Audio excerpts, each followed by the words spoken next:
आदाब न्यूज़ 18 उर्दू में आपका इस्तकबाल है। मैं हूं विसाल आजम और आप देख रहे हैं प्राइम डिबेट। मुल्क में कांग्रेस दूसरी बड़ी पार्टी है। लंबे अरसे तक मुल्क के इख्तिदार पर काबिज रह चुकी कांग्रेस को एक नहीं कई बार इस सवाल का सामना करना पड़ता है या करना पड़ रहा है कि क्या कांग्रेस फिर से अपना खोया वकार हासिल कर पाएगी। क्या एक बार फिर से कांग्रेस पार्टी आवाम का भरोसा जीत पाने में कामयाब होगी। अगर मौजूदा मरकजी वज़ीर दाखिला की माने तो अगले करीब 50 वर्षों तक कांग्रेस नहीं बल्कि बीजेपी का ही इख्तिदार होगा। मिसाल के तौर पर गोवा, मणिपुर, कर्नाटक और मध्य प्रदेश की सरकारें हैं जहां कांग्रेस के मेंबरान असेंबली थोड़ी ज्यादा या थोड़े ही कम तादाद में थे, लेकिन इन तमाम जगहों पर फिलहाल बीजेपी इख्तिदार में आ गई। इससे अलग जब कभी भी इंतखाबात का वक्त या इंतखाबात का मौका होता है, कांग्रेस पार्टी का कोई ना कोई बड़ा लीडर कोई ना कोई ऐसा बयान दे देता है जो पार्टी कारकुनों की तमाम मेहनतों पर पानी फेरने के लिए काफी होता है। फिर आला कमान और दीगर बड़े लीडर इसे रफू करते ही रह जाते हैं और इनके मुखालिफ पार्टियां इसी बयान को उछालते आवाम की तवज्जो वोट की शक्ल में हासिल करके इख्तिदार पर काबिज हो जाती हैं और कांग्रेस पार्टी चुनाव बाद के मंथन में मशगूल हो जाती है। मुल्क में मौजूदा जो वक्त है वो भी इंतखाबात का है और एक तरफ बिहार में इंतखाबात हो रहे हैं, वहीं कई रियासतों में बाई इलेक्शंस हो रहे हैं, यानी ज़िमनी इंतखाबात हो रहे हैं। उनमें से एक मध्य प्रदेश भी है जहां करीब 25 से ज्यादा सीटों पर ज़िमनी इंतखाबात हो रहे हैं और बिहार में भी कई सियासी पार्टियां इस चुनावी दंगल में शामिल हैं। इनमें राष्ट्रीय जनता दल है, इनमें जेडीयू है, समाजवादी पार्टी का भी कुछ हिस्सा है। हालांकि उन्होंने कहा है कि हम वोट सीधे तौर पर नहीं लड़ेंगे बल्कि एक खास जमात को हम साथ देंगे। लेकिन सवाल ये पैदा होता है कि क्या एक ऐसा दौर अभी है जिस दौर में जो पार्टी बरसरे इख्तिदार है क्या वही हमेशा बरसरे इख्तिदार आती रहेगी, या क्या ये ऐसा भी दौर है जब दूसरी पार्टियां जो इख्तिदार में नहीं है वो अपनी हिकमत अमली तय नहीं कर पाती हैं या उन्हें यह समझ नहीं आता कि उनका डिसिप्लिन कैसा होना चाहिए, उनके नेताओं के बोल कैसे होने चाहिए। ऐसे कई सवालात हैं जिस पर आज हम जवाब देने की कोशिश करेंगे इस प्राइम डिबेट में। और साथ ही ये कि सोनिया गांधी का जो एक ताजा बयान आया है कि जमहूरियत इस वक्त एक मुश्किल दौर से गुजर रहा है, क्या ऐसे भी हालात हैं? क्या उनके इस बयान पर जो दीगर पार्टियों के जो लीडर हैं वो भी इस पर इत्तेफाक रखते हैं? क्योंकि अगर सोनिया गांधी का यह बयान है कि जमहूरियत इस वक्त एक मुश्किल दौर से गुजर रहा है तो इसका सीधा मतलब और सीधा निशाना बीजेपी है। हमारे साथ चार खास मेहमान इस गुफ्तगू के लिए हमारे साथ हैं राजीव पांडे जो बीजेपी के तर्जुमान हैं, और साधना भारती जी हैं तर्जुमान कांग्रेस, मोहम्मद अब्बास हैं सीनियर लीडर समाजवादी पार्टी, और अरविंद वाजपेयी जी हैं लोक जनशक्ति पार्टी की। आजकल बड़ी खट्टी मीठी चल रही है एलजेपी की जेडीयू के साथ और बीजेपी के साथ। शुरुआत आपसे करते हैं अरविंद वाजपेयी जी, आप बोलते भी बड़ा मीठा मीठा हैं। आपको पहले तो कह सकते हैं कि एक नेक ख्वाहिशात के साथ के बिहार में इंतखाबात हो रहे हैं, आपकी पार्टी भी जो आपने चादर फैलाई है वो बड़ी नहीं है आपके महत्वाकांक्षा के मुताबिक।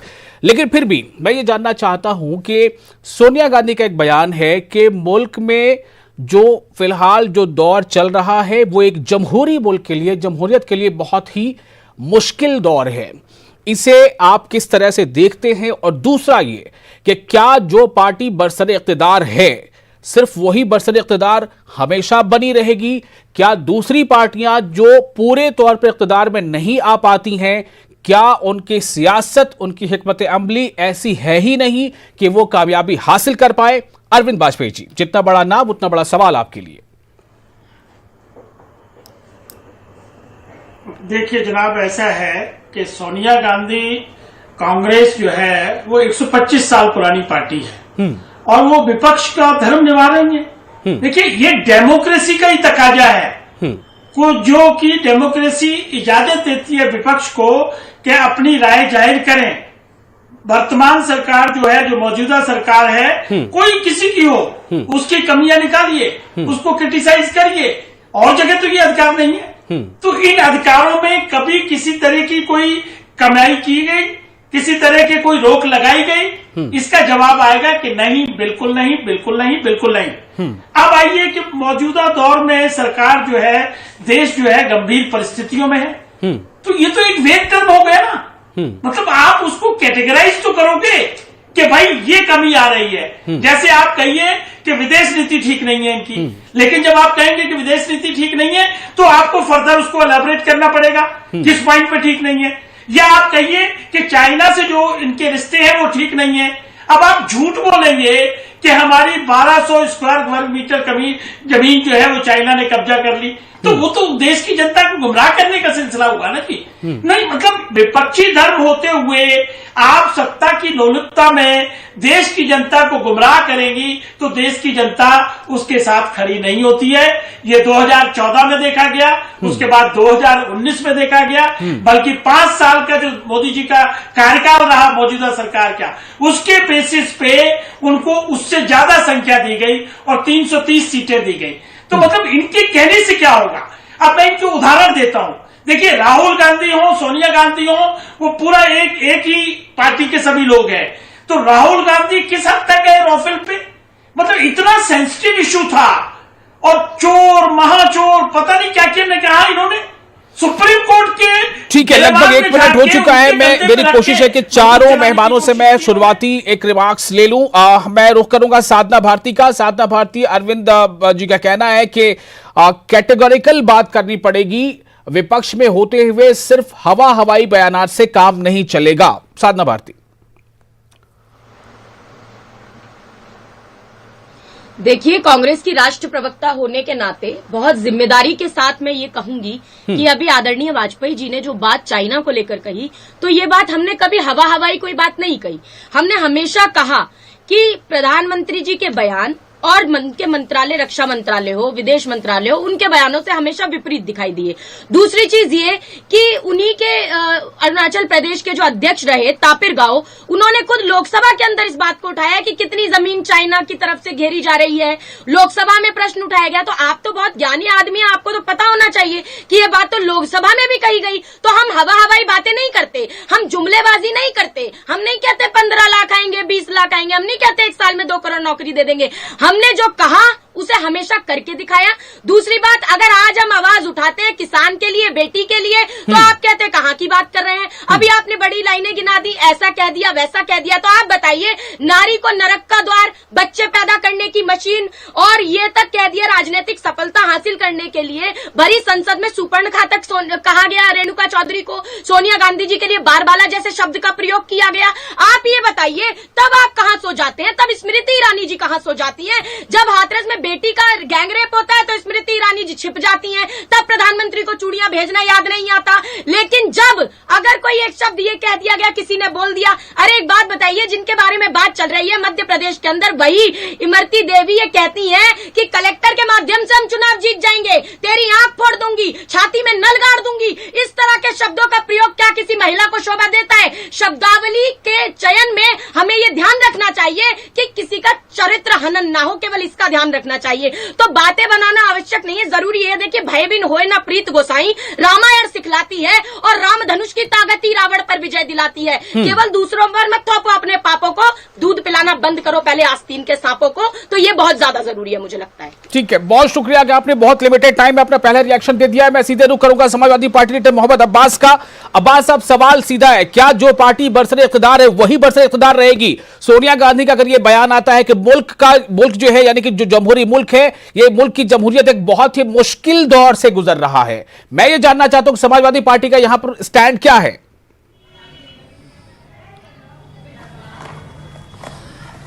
देखिए, समाजवादी पार्टी का एक ही स्टैंड है कि न रावण का राज रहा, उसकी सोने की लंका जो दिखावटी थी वो खत्म हो गई।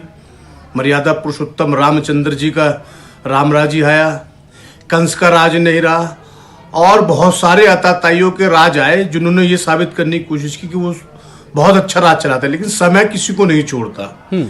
सोनिया गांधी ने कहा कि डेमोक्रेसी खतरे में है, तो डेमोक्रेसी का पैमाना कोई डायलॉग नहीं, डेमोक्रेसी का पैमाना है न्यायतंत्र, डेमोक्रेसी का पैमाना है विधायिका, डेमोक्रेसी का पैमाना है जुडिशरी, डेमोक्रेसी का पैमाना है पब्लिक सर्वेंट, और डेमोक्रेसी का पैमाना जो लोकतंत्र के चारों स्तंभ हैं, वो चारों के चारों स्तंभ पे कहीं ना कहीं सरकार ने कब्जा कर रखा है। इंस्टीट्यूशनल जितने हैं कॉन्स्टिट्यूशनल इंस्टीट्यूशन में ध्वस्त किया जा रहा है। आरबीआई हो, सरकारी संपत्तियों को जो सरकार का एक अंग होता था उन्हें बेचा जा रहा है। तो डेमोक्रेसी, ये मुल्क का संविधान है, जो संविधान कहता है कि ये सब का मुल्क है, तो सबका मुल्क कहां साबित करें? एक विशेष वर्ग के लोग ही अपना मुल्क बनाते हैं और वही देशभक्त होते हैं। बाकी चाहे दलित हो, पिछड़ा हो, और बहुत सारे वर्ग हैं, जिस तरह से उन पर अत्याचार किया जा रहा है, जिस तरह से महिलाओं के बलात्कारों की श्रृंखलाएं हैं, भारतीय जनता पार्टी के नेता और एमएलए एमपी इसमें खुद इन्वॉल्व हैं। तो डेमोक्रेसी इसलिए खतरे में है क्योंकि कॉन्स्टिट्यूशनल इंस्टीट्यूट को ध्वस्त कर दिया गया है। जिस मुल्क के कॉन्स्टिट्यूशनल इंस्टीट्यूट नहीं बचेंगे, उस मुल्क में डेमोक्रेसी नहीं मतलब बचेगी। आप ये कहना चाहते हैं कि सोनिया गांधी का जो जमहूरियत को लेकर जो बयान है, आप यानी समाजवादी पार्टी एक तरह से उनके बयान को मानती है कि वो सच कह रही हैं? देखिए, सोनिया गांधी क्या कहती है, समाजवादी पार्टी का एक, हमारे राष्ट्रीय अध्यक्ष अखिलेश यादव जी का एक स्टैंड है कि जब कॉन्स्टिट्यूशनल इंस्टीट्यूट नहीं बचेंगे। आज आप देख लीजिए ना, जुडिशरी में क्या हो रहा है। जो जजेस सरकार के फैसले देते हैं, सरकार के हित में फैसले देते हैं, वो जज बन जाते हैं, और जो थोड़ा सरकार के लोगों के खिलाफ जाते हैं उन्हें आत्महत्या करनी पड़ जाती है। तो ये सारा सब कुछ चल रहा है। ठीक है, राजीव पांडे हमारे साथ मौजूद हैं, तर्जुमान बीजेपी के। राजीव पांडे, मैं आपके पास सबसे लास्ट में आ रहा हूं। सवाल यही है, मैं चाहता था कि आप सुन ले कि जो विपक्ष की पार्टियां हैं वो क्या कह रही हैं। सोनिया गांधी का जो बयान है वो मैंने आपको बताया है। वक्त जो है वो इलेक्शन का है, बिहार में इलेक्शन हो रहे हैं और मध्य प्रदेश में बड़ी तादाद वहां बाई इलेक्शन हो रहे हैं। ऐसे में बयानबाजी बहुत मायने रखती है कि किसके जुबान से क्या बात निकलती है और वो किसके लिए हार या जीत का सबब बनती है। मैं आपसे जानना चाहता हूं कि ये जो कहा जा रहा है कि जमहूरियत बहुत मुश्किल दौर से गुजर रहा है, इस पर क्या कहना है आपका?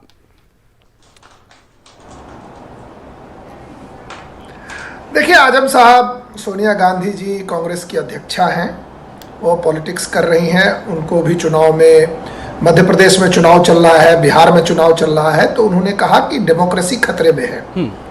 देखिए, डेमोक्रेसी भारत में कभी खतरे में नहीं। यहाँ तो राजा राम, मर्यादा पुरुषोत्तम राम के समय से लेकर के राजा भरत के समय से हम उनके वंशज हैं। डेमोक्रेसी वहां खतरे में होती है जहां डेमोक्रेसी ब्लड में नहीं हो। 57 इस्लामिक स्टेट है, वहां डेमोक्रेसी खतरे में है। हम भगवान राम के वंशज, इसलिए हमारा डेमोक्रेसी रहेगा।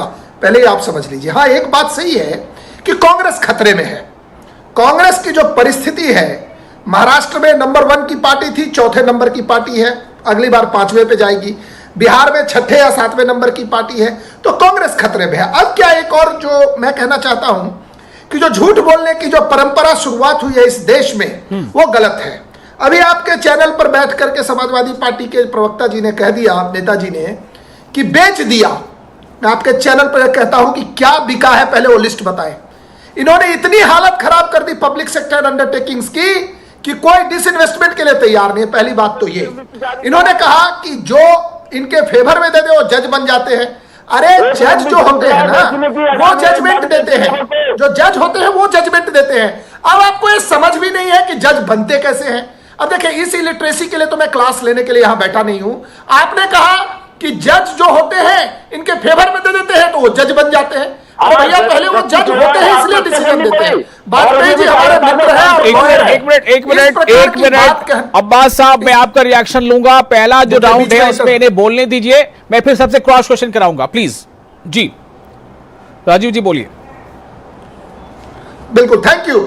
आजम साहब, मैंने किसी को टोका नहीं। तीन पैनलिस्ट मेरे से पहले बोले। तो जज साहब के बारे में इन्होंने कहा यह कंटेम्प्ट ऑफ कोर्ट है। Honourable supreme court of India ने जितने जजमेंट दिए हैं ना पिछले 6 साल में, वाजपेयी जी बताएंगे कि कम से कम 60% जजमेंट सरकार के खिलाफ दिया है। अब इनको कुछ पता नहीं है तो कुछ भी बोलेंगे।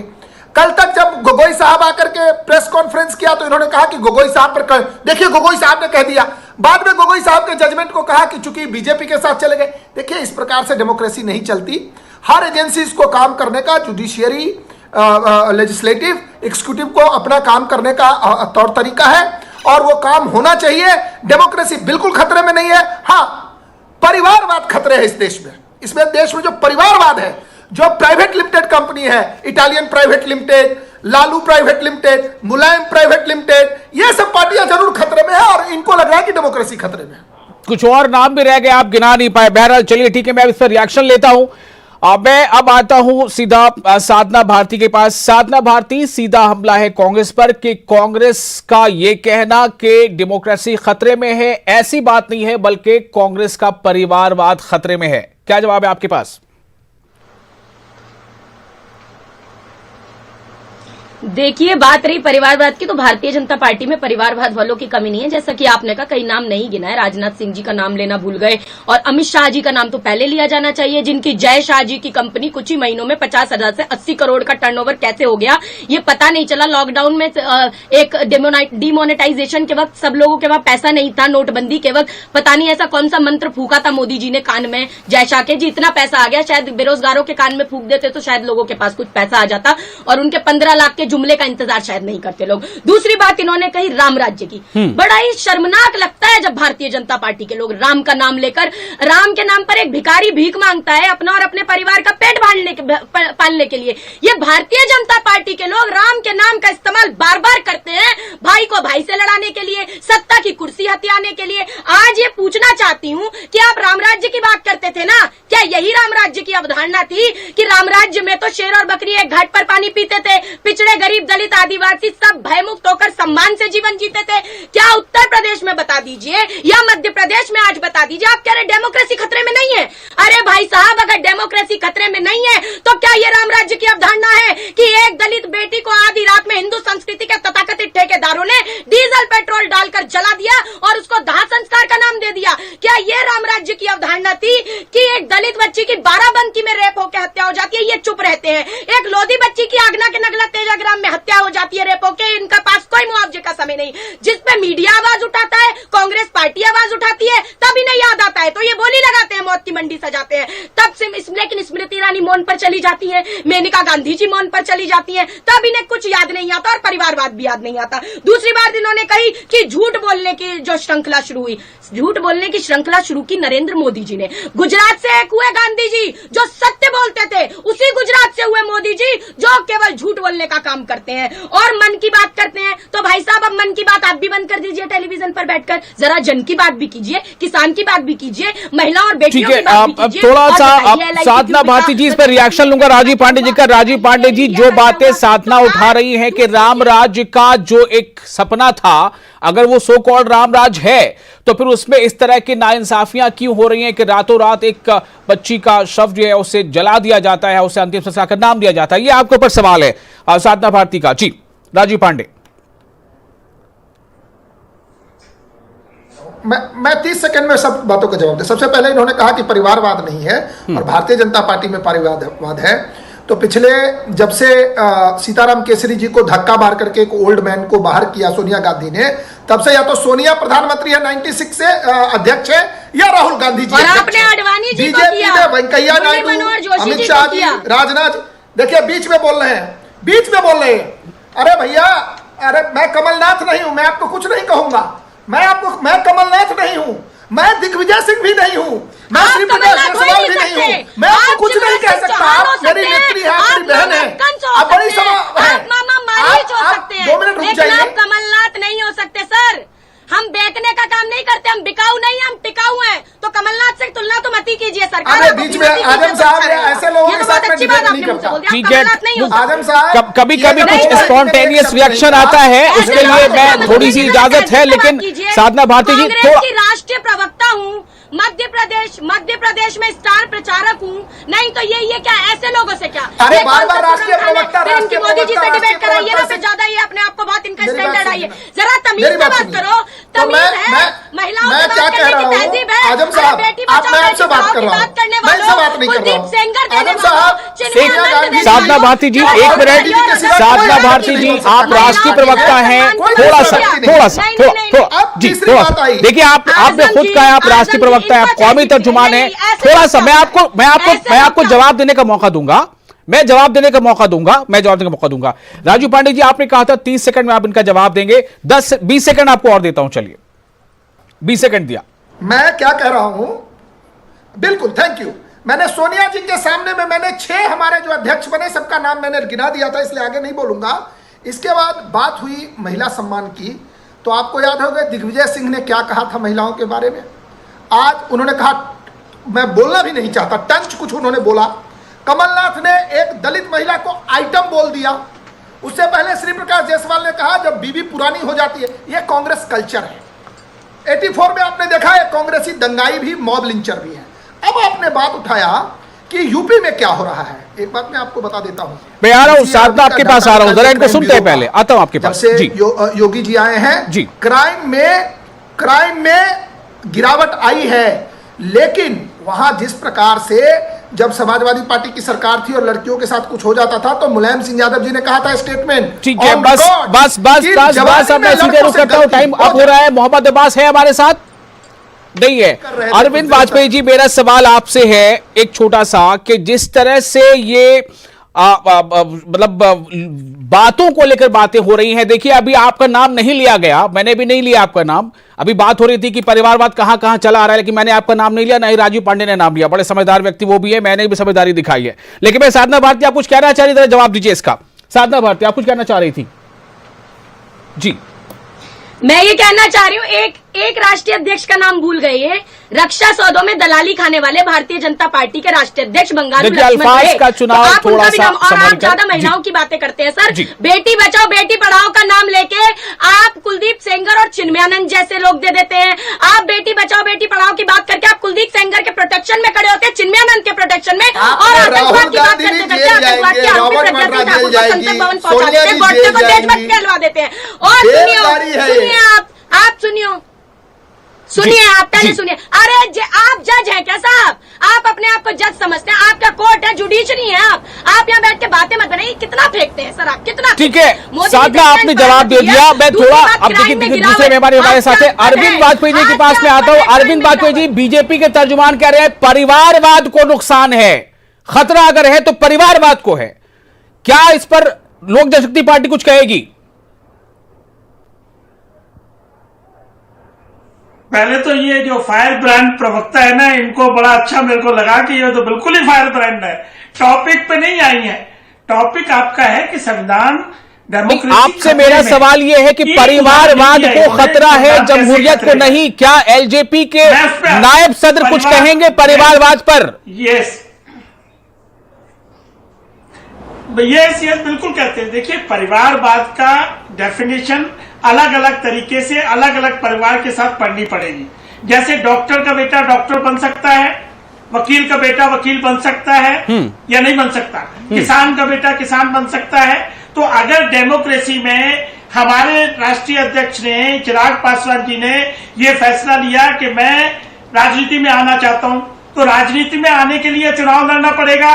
कोई नॉमिनेट करके तो सांसद बना नहीं सकता। 2 बार सांसद बने हैं वो। तो देखिए, परिवार का मतलब वो कि अगर आप में क्वालिफिकेशन फुलफिल करते हो तो उसको कौन रोक लेगा? कोई नहीं रोक सकता।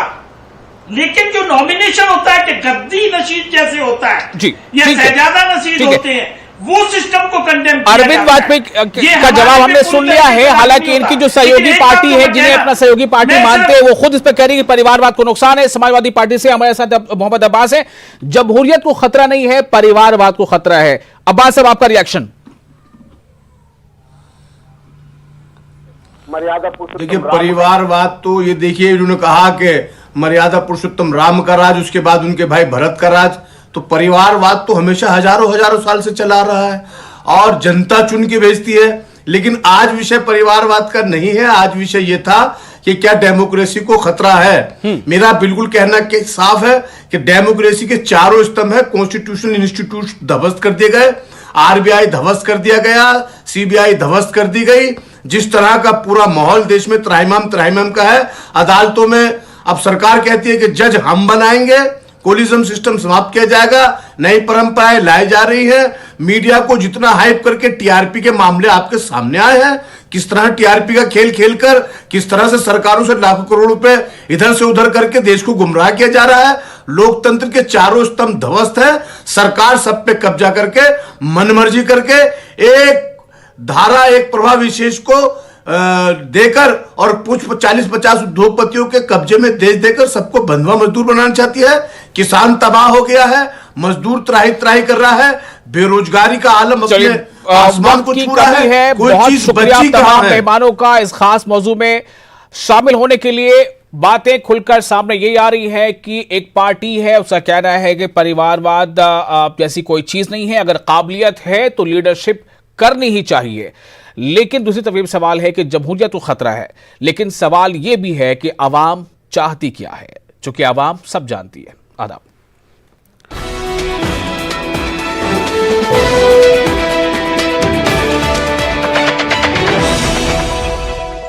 This show is co-powered by Policy Buzz.